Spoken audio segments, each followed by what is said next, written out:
ये जो हम और आप कह देते हैं कि हमने बहुत किया है अपने बच्चों के लिए, हज़रत शेखुल हदीस साहब मौलाना ज़करिया रहमतुल्लाह अलैह कहते हैं कैसा करना अल्लाह के यहाँ दलील होगा, इसको समझ लेना चाहिए। और फिर मिसाल पेश करते हैं, जैसे किसी घर में तुम्हारे बच्चे फंस जाए और उस घर में आग लग जाए तो तकरीर करोगे, खड़े होकर तकरीर करोगे, बेटा देखो आग की लपटें कितनी ऊपर को जा रही है, वो सुलग रही है, भट्टियां बन रही है, अंगारा बन रहा है, वो फट जाएगा, जल्दी से नीचे उतर आओ।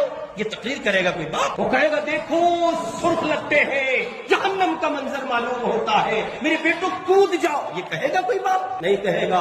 दौड़ेगा, लपकेगा, भागेगा, अपनी जान को हलाकत में डालेगा और इस दुनिया की लगी हुई आग से अपनी उस नस्ल को बचा के लाएगा। हज़रत शेख कहते हैं ऐसी तड़प जहन्नम के बचाने से, जहन्नम की आग के बचाने से, उस नो की एक्टिविटी अगर न पाई गई तो आपने मैंने अपनी जिम्मेदारियों का